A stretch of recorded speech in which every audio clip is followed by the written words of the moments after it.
Everyone, welcome. My name is Lisa Moser. I'm manager of Julio de Burgos bookstore at Taller Puertorriqueño.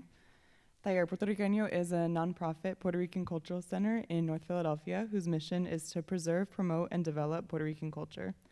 We've been around for over 50 years now, and some of our programs include an after-school program, summer camp, art gallery, archives, tours and workshops, community events, and our bilingual bookstore that specializes in books by Puerto Rican and Latina authors.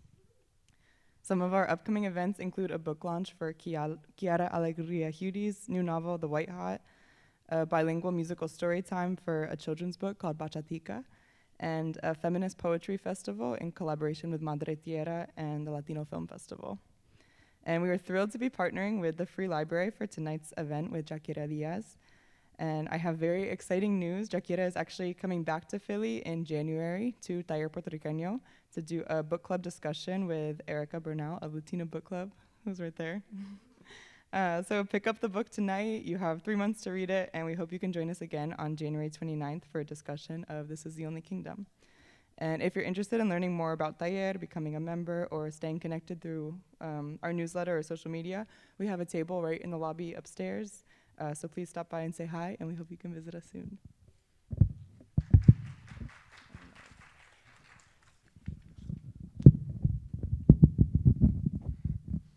Good evening, everyone, and welcome to tonight's Free Library of Philadelphia Foundation author event. Thank you all so much for being here. And let me extend a special welcome to Lisa and to our friends from Taller Puertorriqueño. We're grateful for your partnership on this very exciting event. The missions of our organizations are in many ways aligned, especially in providing access to the arts and educational resources to the Philadelphia community, and we're so thrilled to have you here this evening. I want to say just a few quick words about the Free Library Foundation. The foundation works together with the Free Library to support programming and advance its mission of promoting literacy throughout the Philadelphia region. Before we get to tonight's program, there are a few people and organizations I would like to thank. First of all, Uncle Bobby's, our partner bookseller. You saw them upstairs in the lobby selling copies of this terrific book, as well as the Philadelphia Citizen, our media partner. And finally, I'd like to thank the volunteers, who are a dedicated group of library patrons whose loyalty to this program is unmatched. We are so grateful for their support. Tonight, we welcome Jaquira Diaz, who is the author of Ordinary Girls, a memoir, winner of a Whiting Award, a Florida Book Awards Gold Medal, and it was a finalist for the Lambda Literary Awards, among other honors and recognitions. Diaz is the recipient of the Jean Cordova Prize for Lesbian/Queer Nonfiction, the Alonzo Davis Fellowship from VCCA, 2 Pushcart Prizes, an Elizabeth George Foundation grant, and fellowships from MacDowell, the Kenyon Review, Breadloaf, Sewanee, the Wisconsin Institute for Creative Writing, and the Black Mountain Institute at UNLV. She's written for The Atlantic, The Guardian, Time Magazine, among others, and her stories, poems, and essays have been anthologized in the Best American Essays, the Breakbeat Poets Volume 4, Latinx, Best American Experimental Writing, and the Pushcart Prize Anthology. Tonight, she will be speaking with us about her brilliant and powerful new novel, This is the Only Kingdom. She will be joined in conversation by Airea D. Matthews, who is the author of Bread and Circus from Scribner Books in 2023, which won the Los Angeles Times Book Prize in Poetry, the Penn Oakland Josephine Miles Award, and was a finalist for the Hurston Wright Legacy Award. Her poetry collection, Simulacra, was selected by Carl Phillips as the winner of the 2016 Yale Series of Younger Poets. We are clearly in for an amazing conversation. Please join me in welcoming Jaquira Diaz and Airea D. Matthews.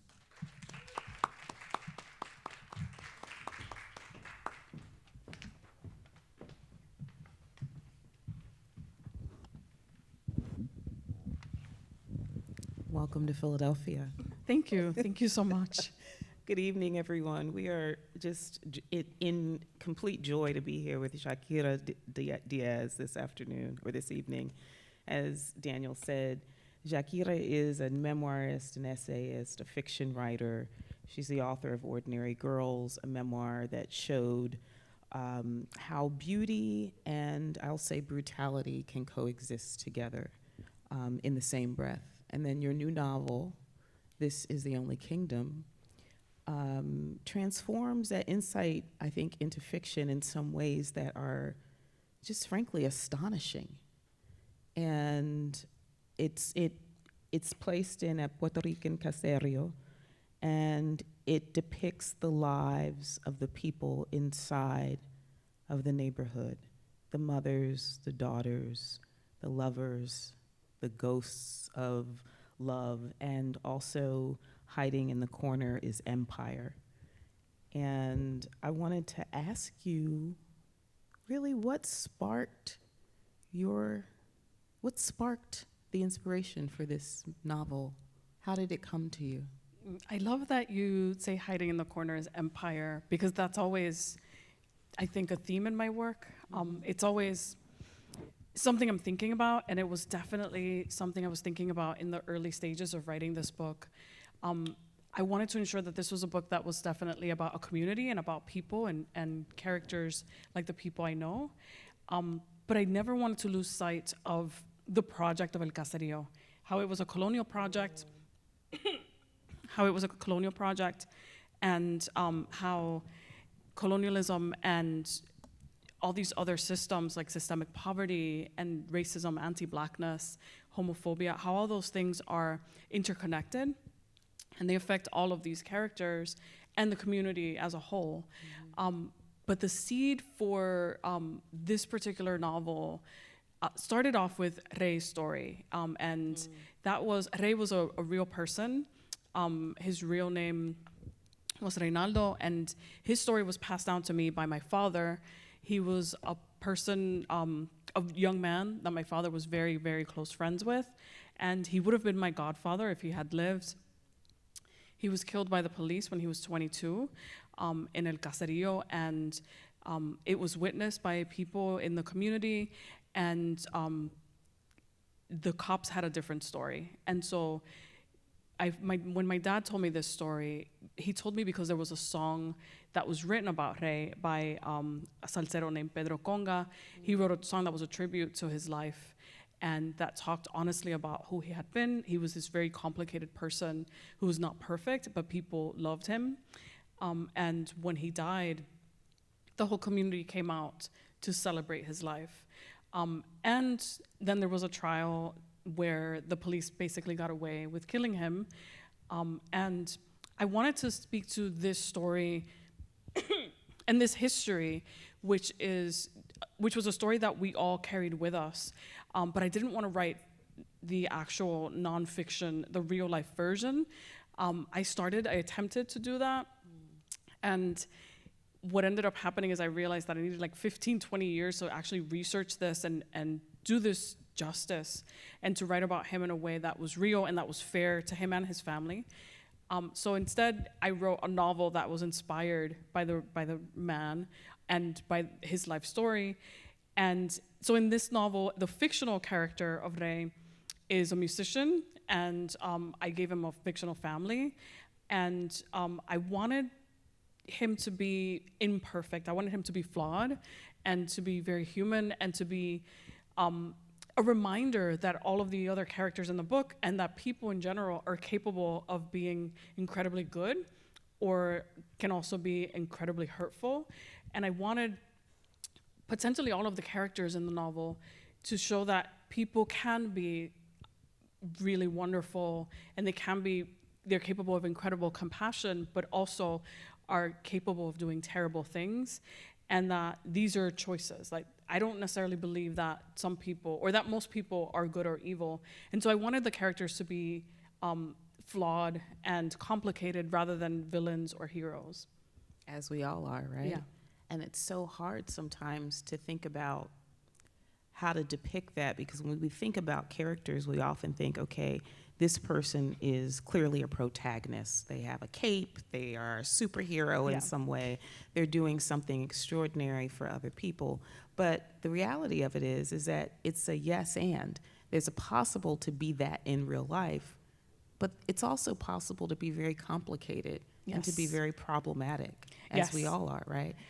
I was wondering if you could lead us off by reading a little bit in the book, just to get us started, so we can see. Of course. I think I might, I might read from the very opening pages.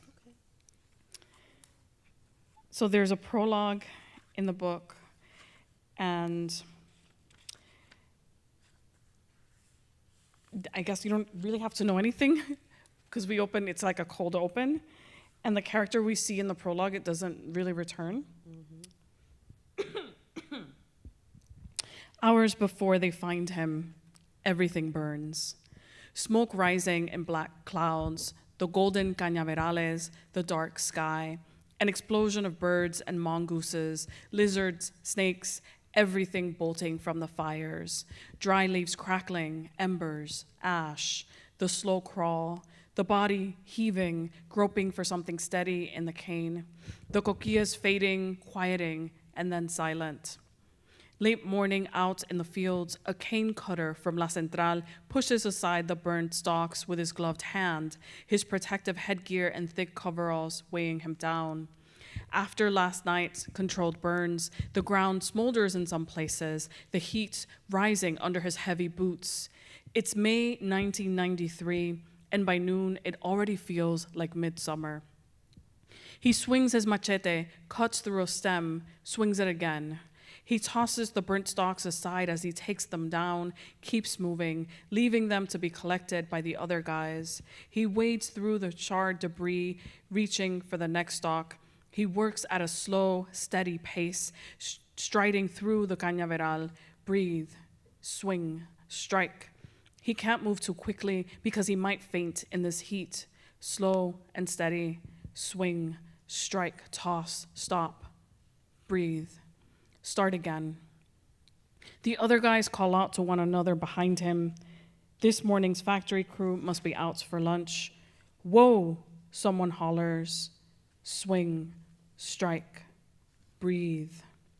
Suddenly, the voice is quiet. Nothing moves, only the sound of his breathing, the heat all around him, and the smell. He steps around the edge of a row, cutting stalks as he goes, tossing them, kicking aside the piles of ash and burnt leaves. What in the hell is that? Someone else shouts. Every season after the burning, they find animals in the cane. Snakes, iguanas, bats, all kinds of birds, cane toads. He found a dead dog once, burned to a crisp. Couldn't get the smell out of his head. Everywhere he went, he smelled dead dog. Didn't eat meat again for weeks. Is that? He starts to ask, then stops. All these years, all the burning seasons, he's never seen something like this.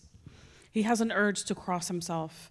En el nombre del Padre y del Hijo y del Espíritu Santo, he squeezes the grip on his machete. One of the guys backs away, turns toward La Central. A few others follow, but he can't move.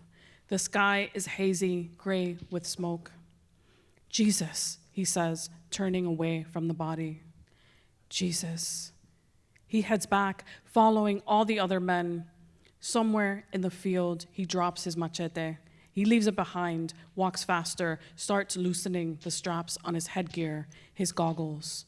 In the sky, above the stacks of La Central, a plague of grackles circles. Thank you. Gorgeous. One of the things I want to get back to this, because you said that the story started with Rey because of your father's association with the real life character. And so I imagine, and we know that research plays a role in nonfiction. Emotional stakes play a role in fiction. So I was wondering how the emotional stakes change for you when you're writing fiction. I want to say that they're the same in some ways. I mean, I'm not writing my own story, but I do feel a sense of responsibility because I'm writing about my community to the real people who live there, who live there still, who live there. And I feel a sense of love for each of these characters. I'm like, as I'm writing them, even the villains, I'm like, I feel deeply attached to them. And so I have to kind of imagine myself as the character in order to do the work of writing realism. And in order to do that, I have to imagine what a character wants, what their desires are, but also what their state of mind is, the things that have influenced them. And so that for me feels like a very non-fictional space because the research involves the history of this place. And even though the events that are happening within the family are fictional, the history of the place is real. A lot of what I talk about, like El Caserío being created as a colonial project, families, mostly black and brown families being displaced there, all of that was real. And so as I'm writing fictional characters, I'm very aware that it's not just the conflict that they have with each other. It's not just personal conflicts and relationships. They're also feeling the extent of this monstrous empire falling on them. And they're also feeling how much the American government controls everything that happens in Puerto Rico, and that systemic poverty was a project of empire. And so for me, the emotional stakes feel very, very real. Even though they're fictional characters, I'm always thinking about, I'm depicting something, I'm depicting something that's fictional, and yet. Yeah. And so when you came to this idea, what would you say were the two primary emotions that drove the project, and how did they coexist? Yeah. So there was definitely grief.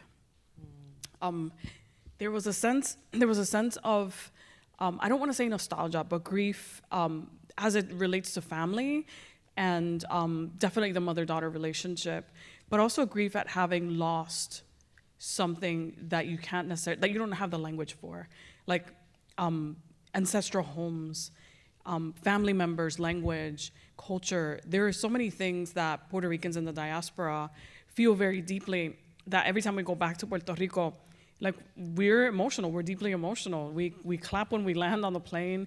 We visit places that, like, even if I visit places that I've seen 100 times, I still feel very emotional visiting them. And I have family there, so I go back like 3 times a year.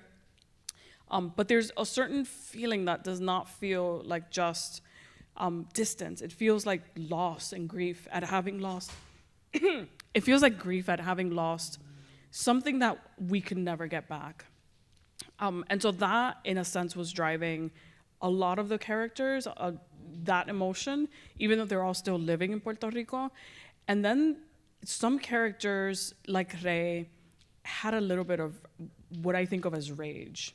Like, I think Rey felt like he needed a little bit of anger, and he was also lost, but he needed both the grief and sadness and the anger, because everything that determined his life felt predestined. Like, he was not just a kid who was growing up in El Caserío who then became a man.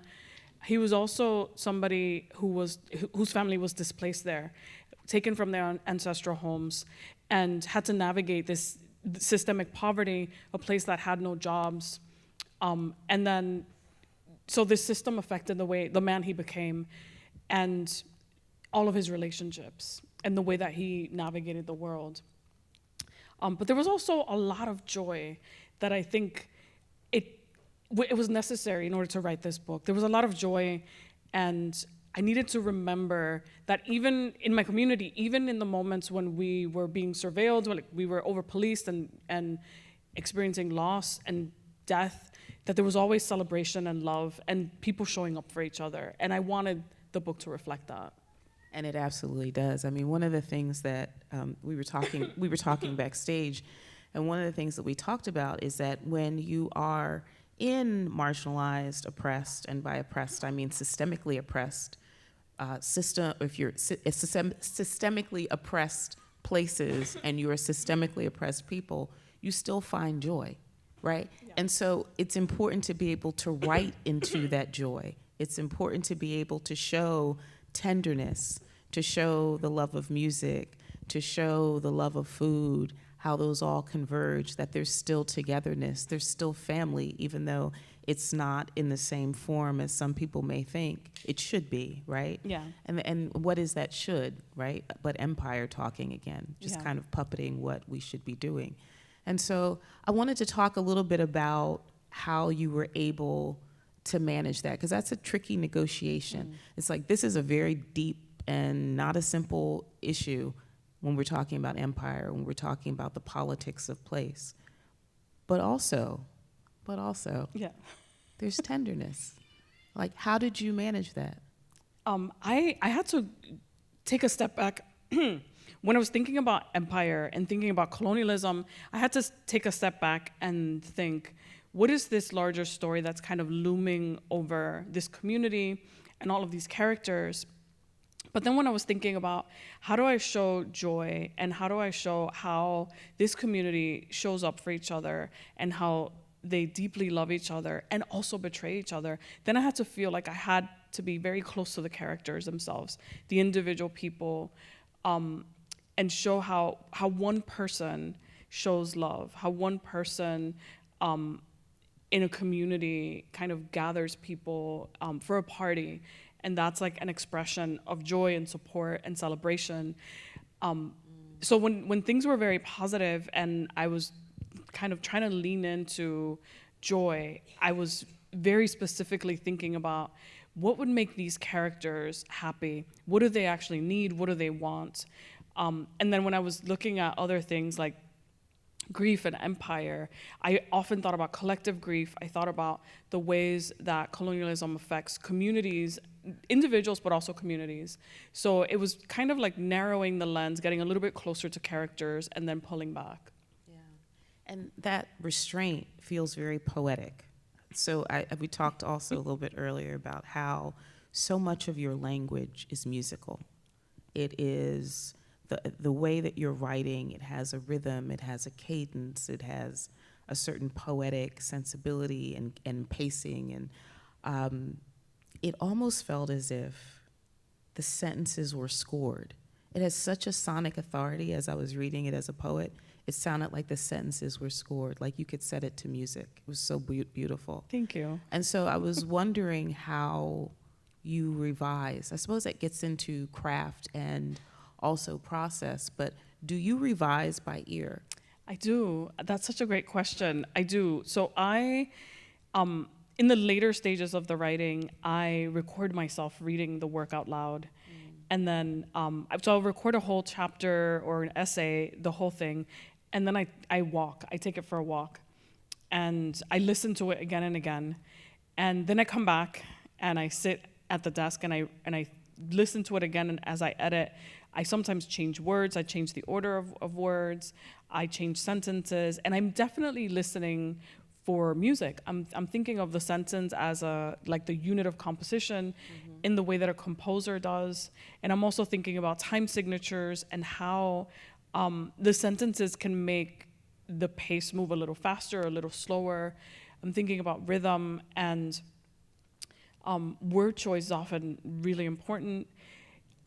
So I'm kind of, it feels like playing in a sense. But when I first sit down to write, when I don't have any idea of what the work is going to be, I have music in the background. So all of these chapters are titled after salsa songs. And it took me a while to figure out, but I wanted the book to feel kind of like a salsa album. There are liner notes in the back, so you have a list of all the songs. But it felt really important, not just to have the titles, but also for the music to echo what's happening in the chapter. So if you know anything about salsa, you know that all of these stories, all of these songs in the golden era of salsa often told stories, and they had themes, and sometimes they used metaphor. So it was like poets and storytellers were writing these songs, and I wanted that to feel like there's a meta-narrative running through the novel, where if you know, you know. If you know anything about salsa, and if you know about these stories, then you know that what's happening in the chapter is kind of thematically connected, if not very specifically connected. So I had these songs. So when I wrote the chapter called El Ratón, I had that song playing on repeat, on a loop. And I wanted that chapter to reflect the rhythm of that song. So it's a little bit sensual, moves a little slower. And then when I wrote Juanito Alimaña, which is a chapter about two characters that go and they rob jewelry stores and they rob a restaurant, a bar. It's also thematically connected to the song, because the song has a guy who goes around robbing people, but also it moves a little faster, and that song moves a little faster. So I definitely imagined that you could sit and read this book and have the music in the background, kind of like a soundtrack, if you will. See, that's amazing layering, because I didn't pick up on the salsa titles of each of the chapters. It was that I heard the music in each of the chapters. Oh. So it was that layering on top of it is everything.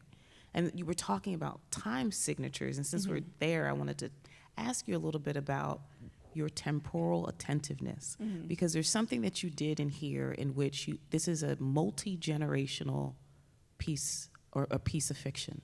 And so you were thinking about you're spanning many decades over the course of the collection. How do you shift the narrative when you're changing what I call time signatures or temporal attentiveness? How do you shift the narrative so fluidly as you did? That was so hard. In part, I had to track all the characters and think about characters and their points of view, giving us clues about what time period we're in, and also how showing us how the world has changed, has shifted a little bit. I first started with a first person point of view, and that didn't work because I wanted many characters to kind of give us a glimpse into Rey. Rey never has a point of view in the book, but Maricarmen, his wife, does, and Cano, who is his friend, does, and then his daughter Nena does, and then Tito does. So I wanted all of these different characters' perspectives to kind of show us a little bit about who Rey was and what the community was. And so shifting from these characters to kind of shifting back and forth helped in that sense, because we got to see several different perspectives of what this community is like. And we also got to see some of these characters aging. When we first opened, Maricarmen is a teenager, and then by the end of the book, she's a mother, she's in her 30s, and then she has her own teenage daughter. And so we get to see these characters aging, and we kind of go along on the journey when we realize Maricarmen started off as a teenage girl, and by the end, she is tired. She is so tired. She's exhausted. And so in part, I think having at least one character that you can follow along with, that you can watch them grow and you can see how the world has changed, how they have changed, feels like something to ground us in the story. This is why it was so important to have Maricarmen all the way through. She really was the thread throughout. Yeah. And when I entered into the book, I thought it was going to be Rey. Yeah. But it was really Maricarmen. And when Maricarmen came in, I actually felt she was already tired as a teenager. Yeah. Do you know what I mean? Like, Yeah. she did so much as a teenager, so that by the time that she had her own child and she was out in the world, and her child was in the world, you did feel a sense of the burden of life. Yeah. How life just wears on you over time, no matter the decisions that you make or the decisions that are foisted upon you. And so I was wondering if we could have a transition or a segue into you reading a little bit, so that folks can hear even more. The prologue is very musical, but hear even more some of the rhythm, the musicality that's inherent in the lines and the sentences and the syntax of the book. Thank you. Yeah, so I guess I will read from that chapter called El Ratón. And it's just a short excerpt that's right in the middle of the chapter. So Rey is a musician, and Maricarmen is working in a restaurant, and he performs with his band in this restaurant, and no one has ever heard him sing publicly because he has stage fright. And he's just a drummer, and until this moment, he sings, and everyone knows he sings, but he's never been on stage singing. And so this is the first time everyone will see him perform. Maricarmen held her empty tray with one hand, like she'd forgotten what to do, then caught herself. She took the tray back to the bar, dropped it on the counter for the bartender, and watched the band. El Paseo was full, customers sitting at every table, sipping their drinks, smiling and swaying to the music. They started with keyboards, and she recognized the chords immediately. They were covering Cheo Feliciano's El Ratón, but what struck her was that it was Rey on the mic, about to sing. She'd never heard him sing.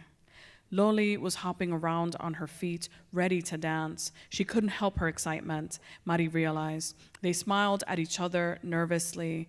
Nobody had heard Rey sing with the band before. This was a first for all of them. As Rey leaned toward the mic, the scar above his left eye visible in the spotlight, Ismael playing the congas, a soft, steady beat accompanying the keyboards, the whole restaurant went quiet, only the sounds of the music. Maricarmen's heart hammered in her chest, and then when Rey sang, Mi gato se está quejando, que no puede vacilar, the crowd sprang, clapping and woohooing like they were listening to a star. Everybody loved Cheo Feliciano, especially this song, and everybody loved Rey's cover. She scanned the crowd, all the customers singing along like they were at a concert. They weren't just at a restaurant by the beach, they had been transported. The horns blaring, the bass's slow rhythmic rumbling, the stroke of Ismael's congas. Rey closed his eyes and sang, his body swaying. He was there, but he wasn't. Maricarmen realized he was somewhere else, somewhere far, far away. He was feeling every note, not at a beachside restaurant with guys from the neighborhood. When Rey sang, his voice was aimed at the sky, at her, at every woman sitting there watching. He was lifting them up with his song. They were flying, and as she listened, Maricarmen grasped something about his body, about the way he moved. Her own body would how her own body would feel against his, underneath his weight. It was then, for the first time in her life, that she understood something about love. The ache deep in her chest, Rey in front of that mic, everything she wanted, the scar on his face like a reminder of how she had held him, and how come he never wanted to sing when he'd always had that voice inside him, that voice, that song, how it pulled at the seams of her. He seemed so out of reach then. If she tried to touch him, would he disappear? He wasn't hers. She saw that then. He was everybody's, and he would be a star. He would never be hers. Even though she loved him, she understood that she also hated him. Just a little, just enough for it to hurt. Thank you. I mean, that excerpt is an excellent example of the next question that I was going to ask you, which is about storytelling. So you move fluently and fluidly between English and Spanish without apology, without translation. And the question is, but your reader will only hear the music. Like if you just listen, you'll just hear the music. And so my question is, how do you balance between authenticity and audience invitation? You do that very well. How do you do it? Part of it is thinking of having a primary intended audience that I'm in conversation with, right? So I'm thinking about Puerto Ricans in the diaspora who often are bilingual and speak both English and Spanish, or only speak English and a little bit of Spanish, and thinking about how in my family, that's how I talk at home. I speak in Spanish to my parents, grandparents, elders, and my siblings, and I speak in English. My friends and I kind of move back and forth between English and Spanish. And so for me, it's very natural. It all feels like one language. And so that's kind of what I wanted to get across in the book, that when they're Spanish, it's not like italicized Spanish, it's all one language. Like, this is how Puerto Ricans in the diaspora and Puerto Ricans on the island speak.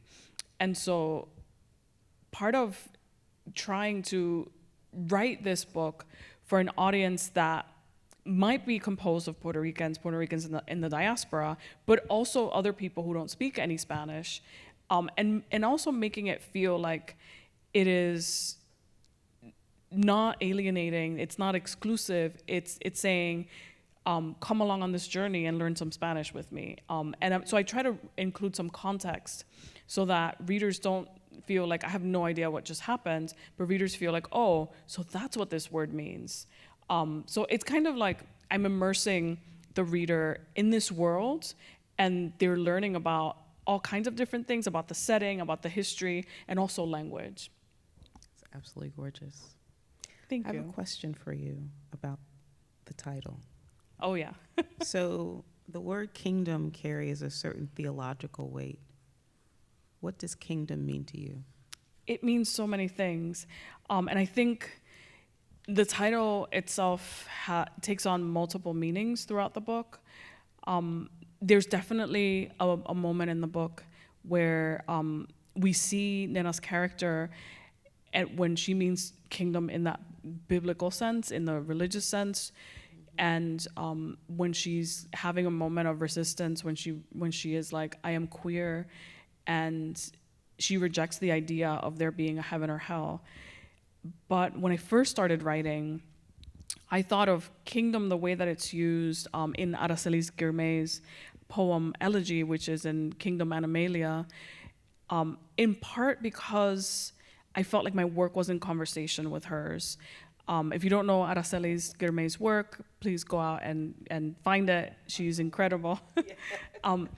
And so this poem in particular is called Elegy, and it's about grief. There's an epigraph in the book. And there are other poems that are about grief and connectedness and the natural world. And there's a moment when you realize that the speaker is grieving her brother. And this is kind of what happens in the novel, that the speaker is grieving her brother / son / uncle. So there's grief, and in terms of this is the only kingdom, I think it means, to me it means this is what we have now. Like, we have to appreciate the now, life without regret, and live in the moment and love each other right now while we're here. But there's also a way that kingdom is like a rejection of empire. And I wanted the title to do some of that work too, to suggest that the people in El Caserío understand what colonialism has done, and that El Caserío is a colonial project, and that they actually reject the idea of a colony, and that they're saying, this place, meaning Puerto Rico, this is the only kingdom. We don't have kings from outside, from elsewhere. So I think it's like, it has like 3 or 4 different meanings, or I want it to have 3 or 4 different meanings. And it does. Like, when you read through it, you can't help but think about kind of the theological weight of the idea of kingdom. And there is some tension with religion in the book. And so you see how it's warring, like you're accepting a certain term, but at the same time, there's a certain understanding that the thing that's organized around theology is organized often around religion, is not fully accepting. Yeah. And so it's beautifully done. It's very subtly done. Thank you. And I definitely had to ask about that. But I also want to ask about love. Yeah. It's hard to love under every circumstance, right? It's easy to love when the sky is blue. Oh, yeah. It's easy to love when the stars are out and it's a clear night, and you can see the constellation of your choice. It's harder to love when you have constraints. And so what I noticed in the book was how these characters were adamant about love. And so how did you redefine the term love based on your interaction with your characters? That's such a great question. So part of what I thought I was writing in the very beginning was this love story between Maricarmen and Rey. And I quickly realized that it needed to be a kind of flawed love story, that it could not be perfect because the characters weren't perfect. And I had to make decisions about how to show that even when we're deeply flawed and even when we hurt each other, that there's still love. And that was really difficult because I do agree. It's very easy to love someone when things are going well. It's really difficult to love someone when they betray you and when they hurt you, when they leave you again and again, especially for Maricarmen, who is a mother and is being left by her partner, who is also her daughter's father. And she starts off in a sense trying to save him, and then realizes that she has to love herself instead of trying to save him, that the love, even though she loves him, she has to love herself and her kids more. And so she accepts that he will never be perfect. And there's a moment in the book, I guess I'm gonna give you a spoiler, but there's a moment in the book when she has a conversation with Nena, and Nena says, I thought he was the love of your life. And she says, actually, he didn't love me enough. You were the love of my life. And so I had to really think about what it means to love in different ways, what it means to love someone despite them hurting you, while also loving yourself more, and think about what it means to have a kind of love that also feels freeing, liberating. For Nena, in the later parts of the book, what she actually wants is love and family, and she finds a chosen family, a queer chosen family, and realizes again that love is complicated, that the people that come into your life, whether they're in your life for years or 2 weeks, that they're a gift. And she decides that she will accept that because that's taught her something about love, that she will love people now, in the now, as long as she has them, whether it's 2 weeks or years. And she also has a moment like her mother, when she realizes, I'm gonna love myself, and I have to become the person who takes care of me and who rescues myself, rather than waiting for other people to save me. And eventually she finds love. That's one of my best favorite parts of the whole thing. Although I loved the entire book. I wanted to ask you, I know Rey came first. Which one of these characters kept you up at night? They all did, in a sense. But Blanca kept me up at night because I don't think she's redeemable. And she was a really complicated character, right? Because she is like my grandmother, my white grandmother on my mom's side, who was explicitly deeply racist and never let us forget it. And it was so difficult to write her character because it's painful to think of my own grandmother and how abusive and racist she was toward us. And I kept trying to find redemption for Blanca, and then realized she doesn't need redemption. There is no way that she can be redeemed. And I just have to let that go. I have to let that be a part of the book, rather than trying to, magically tie everything with a bow tie and make sure that, by the end, she asks for forgiveness and she is forgiven. And I wrestled with it. I decided, no, some characters cannot be redeemed, and she doesn't deserve forgiveness. So that kept me up at night. In part because I feel such a deep connection to all the characters I write, because I have to imagine myself as them walking through the world in order to write them authentically. I have to imagine what Blanca is thinking and what is going through her head when she talks to her daughter the way that she does, when she talks to her granddaughter the way she does, when she says these terrible, awful things. I have to imagine what goes through a person's head to make them say this to their children. And that is really difficult to do. Others were very easy. Maricarmen was pretty easy, and so was Nena.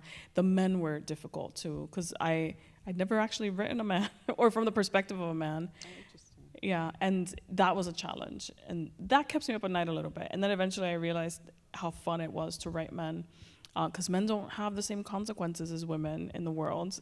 They get away with so much. Yes, they do.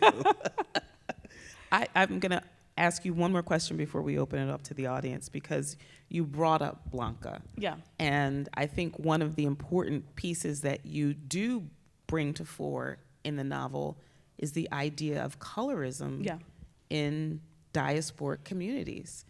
What is it to favor whiteness if you are Afro-Latinx. Mhm. What is it to favor whiteness if you are Afro-Caribbean? What is it to, and it was so subtly done, and then the character was named Blanca. Yeah. So That was not an accident.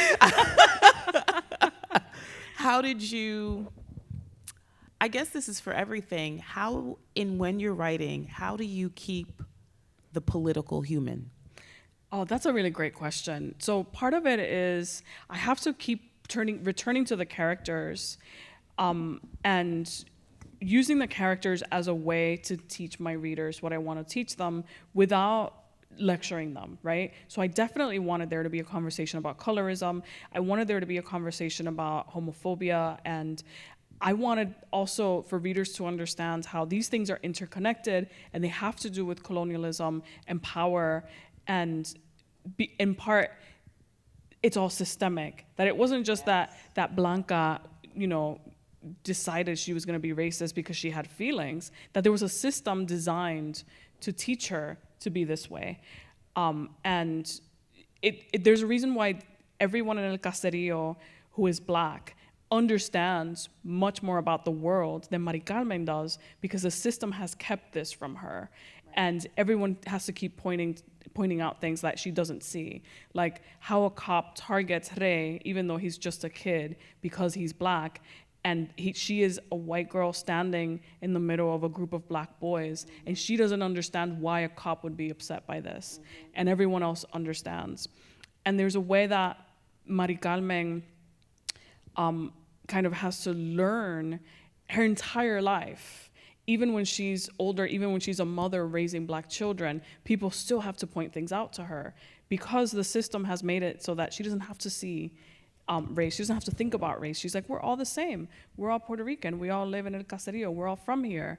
And the Black people in the novel are saying, actually, we're not all the same, and you need to understand this. Yes, we're all Puerto Rican, but what this cop sees is that you're a white woman amongst a bunch of Black people. And doing that for me required having the characters take on the conversation, right? So the characters in dialogue sometimes say this subtly, sometimes it's from a character's perspective, like Cano, who has a moment when he recognizes what the cop is seeing, and nobody has to tell him what that is. Right. And so, in a sense, I want my reader to feel like they're immersed in the world of the novel, and they're following these characters on a journey, and that involves learning about colorism and learning about the history of this place without me necessarily having to lecture them. Right on, right on. Thank you for doing that. That was actually important. I think you layered concepts inside of the book in such a subtle way that you didn't even recognize that you were dealing with the political, and the political is right in front of you, because the same system that creates El Caserío creates colorism, creates homophobia. Yeah. Thank you. Well, I thought I'd open it up to the good people in the audience. I'm sure you might have some questions as well. There's a question right here in the front. Hold on one second. We're just going to try and get the microphone over to you. Actually, thank you, because my voice is kind of messed up. So, huge fan. Loved Ordinary Girls. Thank you. Ordinary Girls was a memoir, and this is fiction. So what was the difference in your writing process and what made you decide, well, I think you might have answered that a little bit earlier in terms of why it was nonfiction, why it was fiction versus nonfiction, but can you describe the difference in your writing process with Ordinary Girls versus writing this story? Yeah, thank you for that question. So the tools, the mechanics, in a sense, are the same. When I'm writing scenes, I'm using dialogue, I'm using description. That all feels very similar, except that when I'm writing memoir, I'm thinking of the constraints. I'm thinking, I have to tell the truth, not just the verifiable truth, but the emotional truth. I have to keep in mind that I'm writing about real people, and not just tell the truth, but also be fair to them. And I have to not let myself off the hook. And even though I'm writing memories and their scenes, I have to do more than just tell a story. I have to interrogate the memories and find meaning and do additional work that is like, what does this all mean?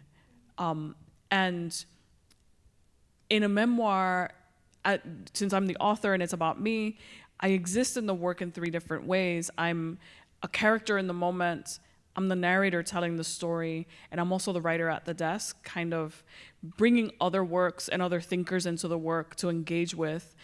And so that's very different from fiction for me, because in fiction, I'm the writer, but I'm none of the characters.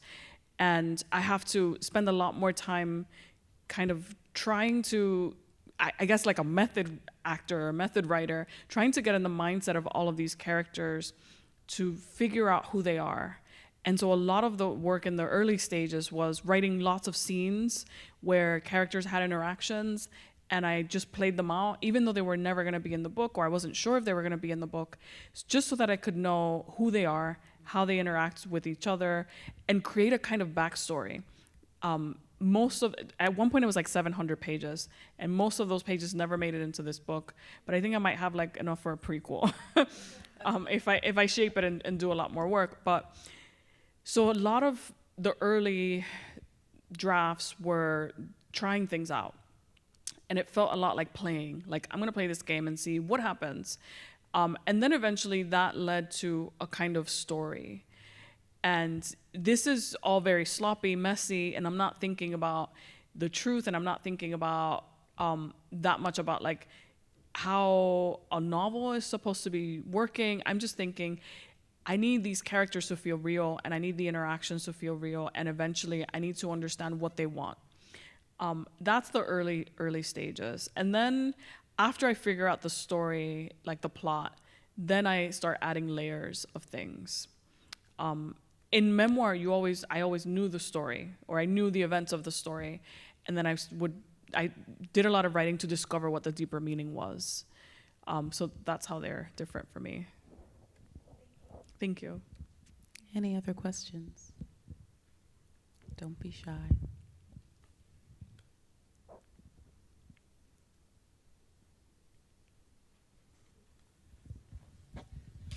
Thank you for being here. Really excited Thank to you. read this. I know that you teach writing. I do. And I know from other people who teach writing and are writers that sometimes it's not always helpful to the writing process. So I'm wondering what your experience is teaching, and if it's informed you, and the days that you might hate it, and how it works for you, or if it doesn't work. Oh, thank you for that question. I think of teaching as activism. I think of my role in the classroom as not just a writing teacher, but a person who is trying to expand every single one of my students' minds to see other things that have nothing to do with craft that make them better writers. Like to understand their role in the world, to understand power dynamics, to understand history. I teach nonfiction, and every time I go into that classroom, I think I have to take on multiple roles. Yes, we're talking about craft, but we're also reading books that were very deliberately chosen for a reason, because I don't just want to teach them craft. I want to teach them how to see the world differently, and to leave that classroom like they're better humans than they were when they arrived. And I also want to feel like I'm a better human for having taught them. So that I think of as activism. And I also think there's something that is left out of writing classrooms often that has to do with how much the creative writing workshop is like colonial and is reinforces certain power dynamics where people who are loud and have power get to speak, and they get to decide to say this should work this way. And I am constantly fighting against that and reminding them that they're all artists, individual artists, and they each have a vision that is unique, and that they should keep remembering what that vision is and articulate that vision. And it's our job, everyone else in the room, to help the writer accomplish that vision and to stop trying to make the work be what we want it to be. That's really difficult. But I also want them to become thinkers. They're artists, they're writers, they want to tell stories, they want to do the work with language, but I also want them to think and to write meaningful work, not just, you know, a novel they wrote in 2 weeks and is now at the airport. I want them to do meaningful work in the world. And so that's exhausting. All of that is exhausting, but it's also very rewarding. And I feel I'm productive as a writer when I'm teaching, because that's the work that I do. And I accomplish more when I'm teaching. When I'm off in the summer, I'm not writing. I'm not. And that's because I leave the classroom feeling energized and feeling like I want to run home and write, even though I'm exhausted. Thank you for that question.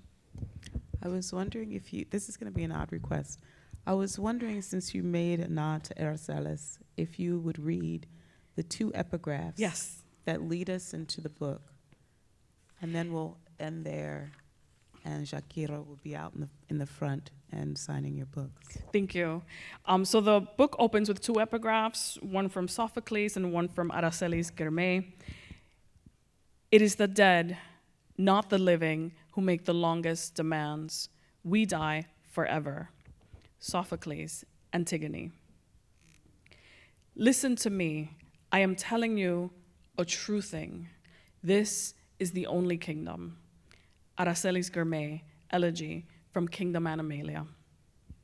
Thank you so much. Thank you for being here. Thank you for coming to Philadelphia. We adore you here. Thank we you. adore your work and cannot wait to see you again and have you here again. Thank you so much. I Thank appreciate you. it. I appreciate you all.